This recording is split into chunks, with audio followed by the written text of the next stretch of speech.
Daniel Ventura es titular junto a Andrés Birsi del estudio Ventura Birsi desde hace 10 años, ahora situados en el edificio Gribone, obra del estudio. Daniel es profesor adjunto por concurso de arquitectura 1 a 4 y proyecto urbano y proyecto arquitectónico desde el año 2014 en la FADU UBA. Dirige un programa de posgrado que se llama Proyecto Material, donde se continúa con las problemáticas planteadas en el grado.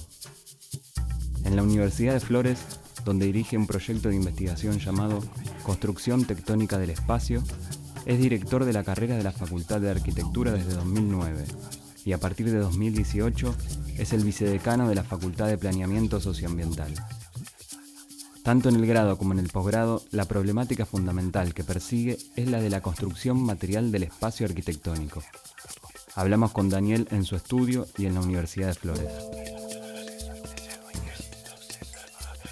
Sábato decía que un escritor tiene 2 o 3 obsesiones, como que en cada libro va como retomando eso. ¿Te parece que el arquitecto, no llamarlo obsesiones, pero hay algunos temas que son pocos y que quizás son los que se van como transformando? Sí, yo creo que hay cuestiones que tienen que ver con cosas que te preocupan en ese momento y estás obsesionado con eso. Nosotros estamos obsesionados con los detalles, con entender la parte, cómo la parte puede construir el todo. En las últimas obras nuestra obsesión es el borde, ¿no? El espacio de transición, el entre el afuera y el adentro, y hacemos mucho hincapié en eso y creo que eso se transformó como en una obsesión y por más que tenga materialidades diferentes, la problemática sigue estando presente. Las obras de este estudio tienen un hilo conductor, un denominador común que está compuesto por una serie de problemas con los que trabajan y hacen arquitectura.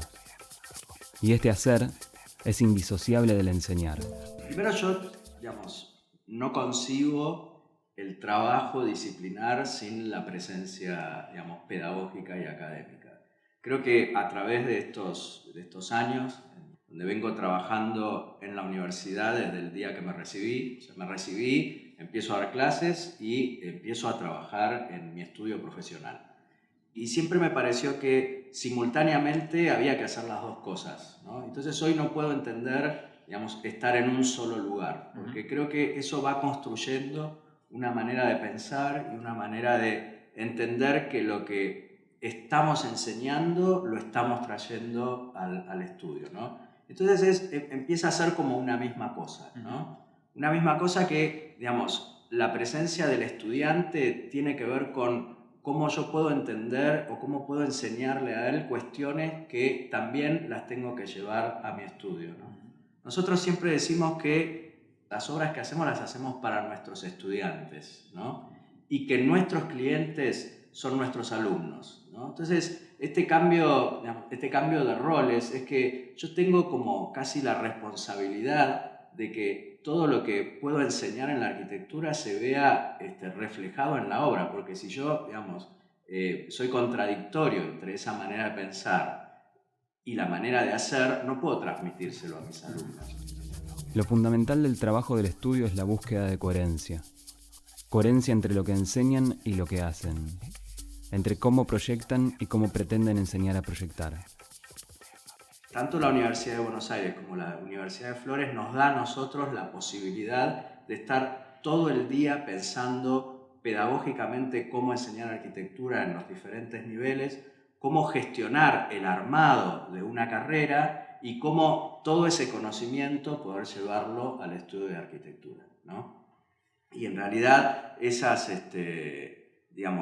relaciones que existen entre una cosa y otra se ponen en una mesa de trabajo, ¿no? Y pueden resolver una casa. ¿Y cómo le enseñamos nosotros a un alumno a hacer una casa? Es cómo la hacemos nosotros acá.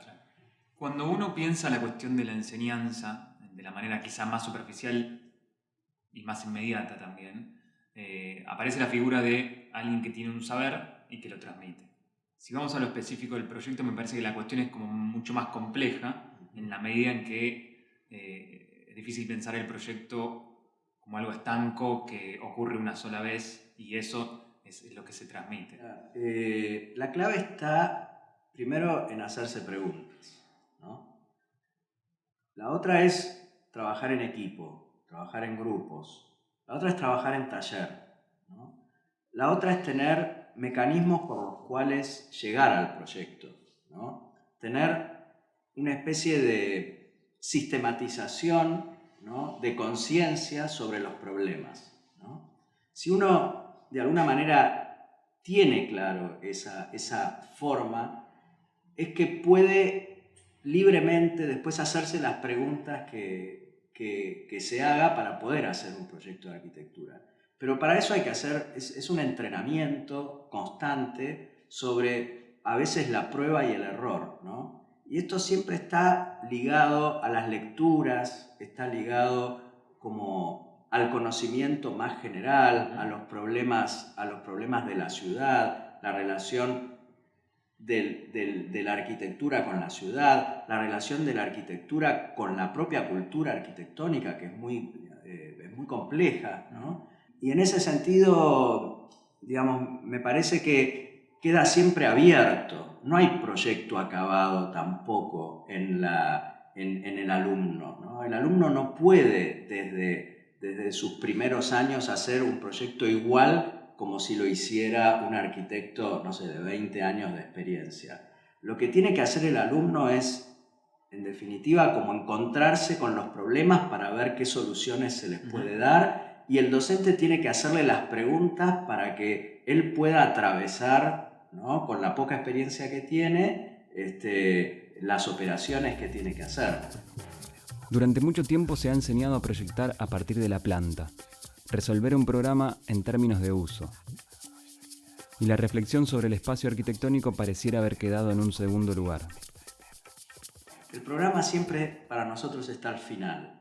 Lo que nos interesa es que el estudiante pueda tener la capacidad de entender y hacer operaciones con los elementos de arquitectura y pueda atravesar la problemática. Porque el problema no es solamente que un edificio funcione bien.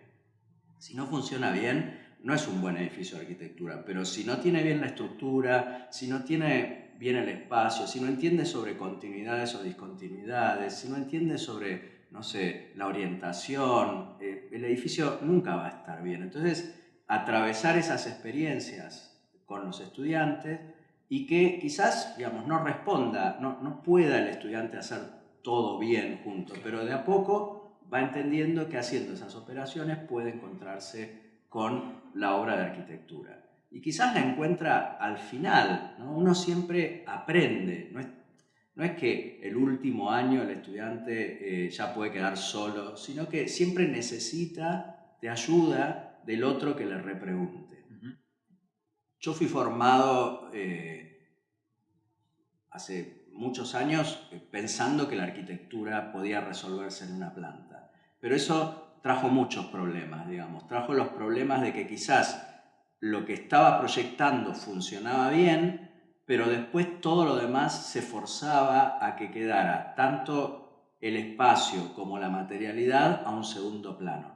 Nosotros creemos que eso hay que hacerlo todo simultáneamente, y como eso todo es muy complejo, lo que se hace que lo que hacemos es por parte ir trabajando sobre la totalidad, ¿no? Y teniendo todos los problemas simultáneamente, ¿no? Por eso, y como es muy difícil controlar una obra de arquitectura en un 100%, la vamos construyendo de a poquito, ¿no?, hasta conseguir que todo eso finalmente funcione.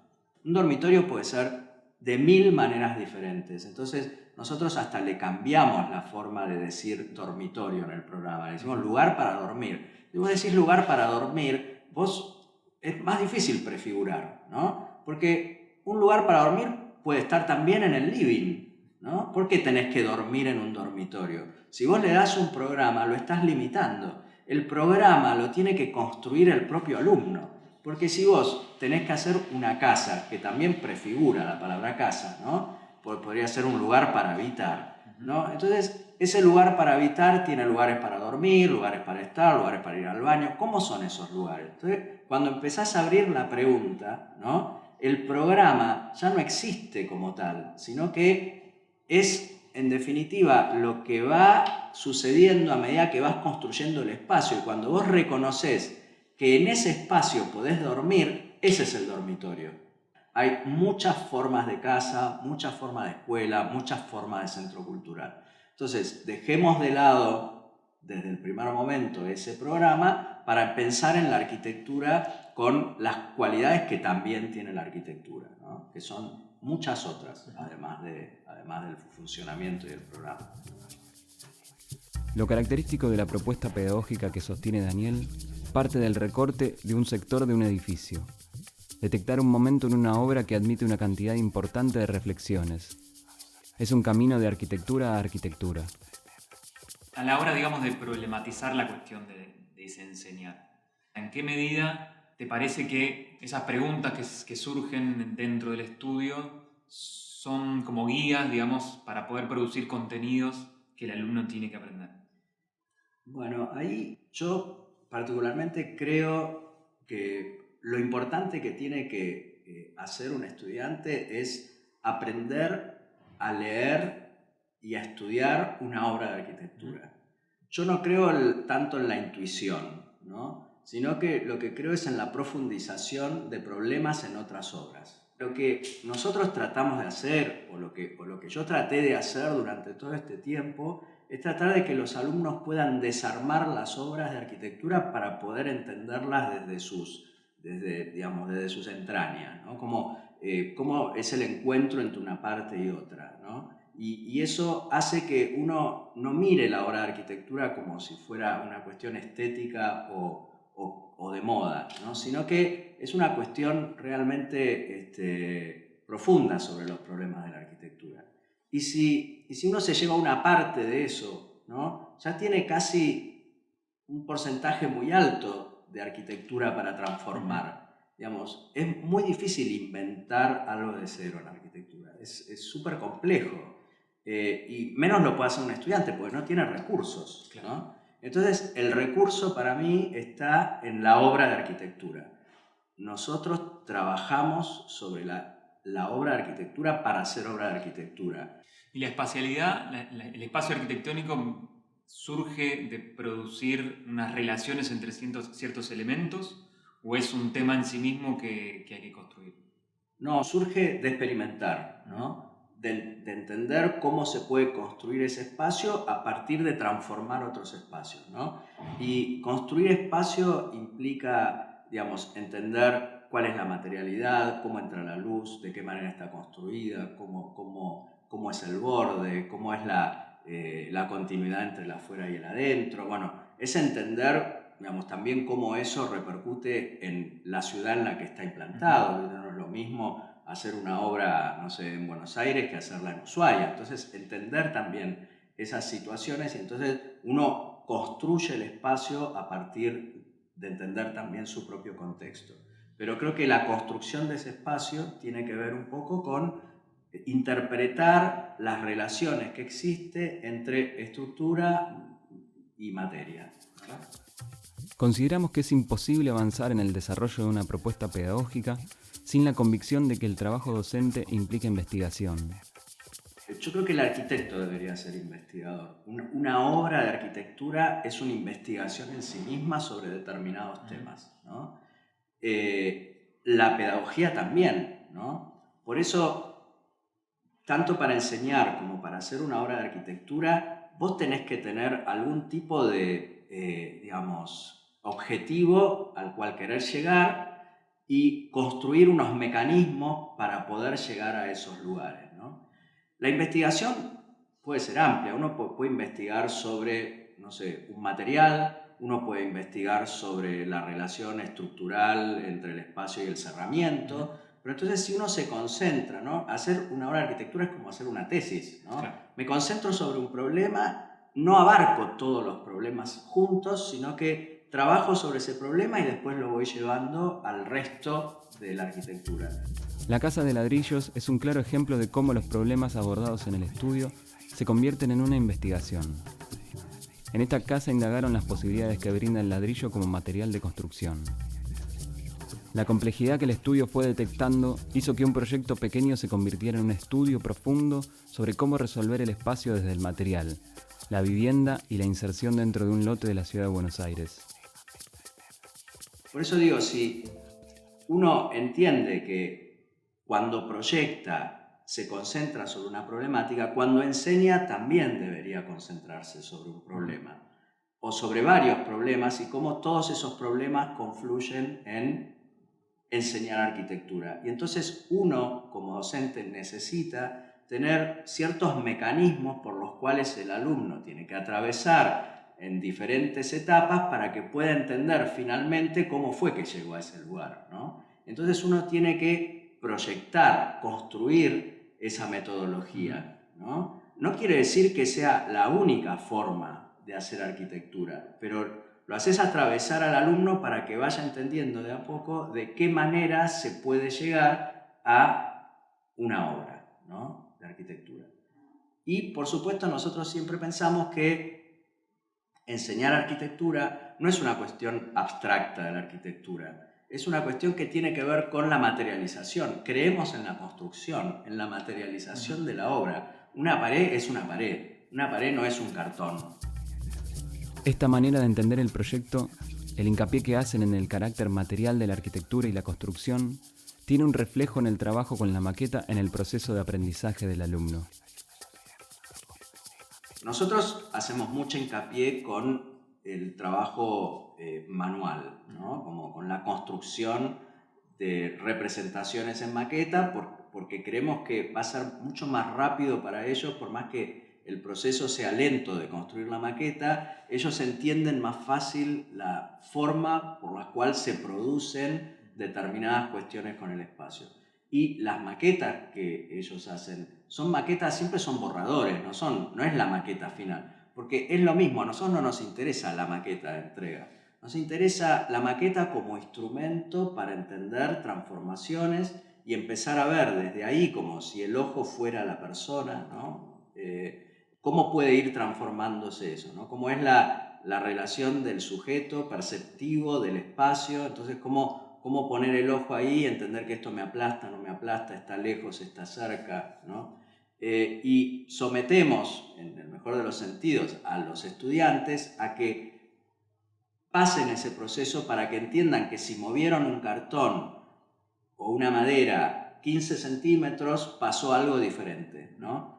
En cambio, digamos, a veces cuando uno trabaja en sistemas de 2 dimensiones, ¿no?, la planta, el corte, que son para mí como finalmente como convenciones para entender determinadas cuestiones de medidas, pero no para entender las 3 dimensiones.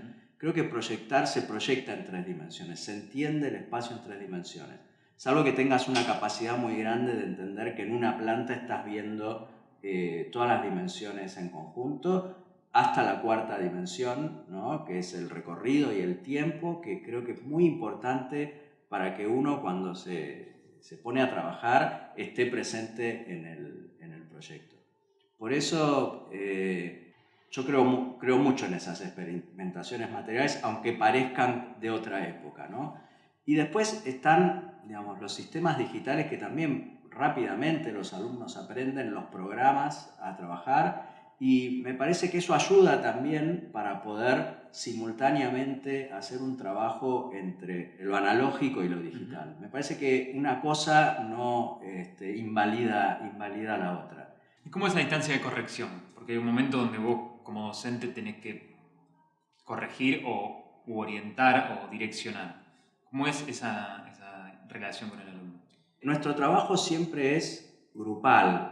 No hay correcciones individuales con los alumnos. Creemos que esa es una forma que ya quedó como muy, muy vieja, porque efectivamente los alumnos hoy tienen una manera de encontrarse con el mundo a través de las redes y puede ver cómo son los proyectos de muchísimos otros estudiantes en muchísimas otras partes y universidades del mundo. O sea que nosotros tenemos una relación con el estudiante que es mucho más horizontal y no que esto tiene que ser así. Lo que sí nosotros hacemos es pautar los ejercicios. Él tiene que atravesar para llegar a un objetivo por una cantidad de ejercicios que a él les va de alguna manera a vincular con las problemáticas, ¿no? Sobre todo en los primeros años, ¿no? O sea, este mecanismo por el cual él va a ir avivándose de cómo puede ir atravesándolo, lo va haciendo naturalmente con nosotros, porque la consigna para nosotros es muy importante, ¿no? Por eso entiendo a la docencia como investigación, porque tiene que haber consignas concretas, tiene que haber objetivos a los cuales llegar y el alumno tiene que hacer la experiencia para atravesarlo. Entendemos que hay un proceso de ida y vuelta entre el estudio y la universidad, en cómo un estudiante enriquece su formación en el ejercicio, una suerte de aprendizaje más artesanal, de maestro a aprendiz. Y a la vez vos como arquitecto te traes cuestiones investigadas en la universidad para aplicar al estudio y de ahí volver otra vez. Sí, directamente. En general, toda la gente que trabaja con nosotros, colabora con nosotros, hace concursos con nosotros, es gente que estudió con nosotros, ¿no? Que nosotros sentimos una empatía y saben de qué se trata lo que nosotros estamos proponiendo, ¿no? Y entonces se involucra en eso y aporta desde su lugar algo que para nosotros es fundamental, ¿no? ¿Y cuestiones que surgen en el estudio te replantean maneras de enseñar o de transmitir? Sí, es directamente, ¿no? Y al revés también, porque cualquier pregunta o cualquier cuestionamiento que nosotros le hacemos a alguno de nuestros estudiantes, después venimos y decimos, che, acá estamos haciendo algo que estaba haciendo él y le estábamos diciendo que quizás era mejor por este lado y venimos y lo transformamos acá. Es un ida y vuelta. Lo que te da la universidad es la posibilidad de ver cientos de trabajos simultáneamente y vos llegás a tu estudio y estás pensando en una sola cosa, pero se te abrió el panorama con 100 alumnos trabajando sobre distintos problemas y vos los traes acá y eso se va como desarrollando y la verdad que para nosotros es fundamental, por eso vuelvo a decirlo del principio, ¿no? No existe el estudio sin la facultad, sin la docencia, y no existe la docencia sin el estudio.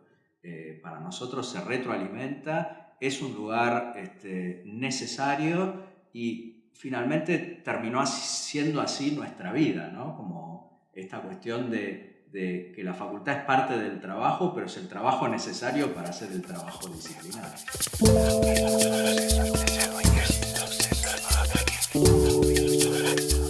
Trato de, tanto en la enseñanza como en la práctica profesional, ser un artesano, ¿no? Nosotros en el estudio trabajamos con las maquetas, trabajamos los espacios desde la manipulación de los espacios, los transformamos, los cambiamos.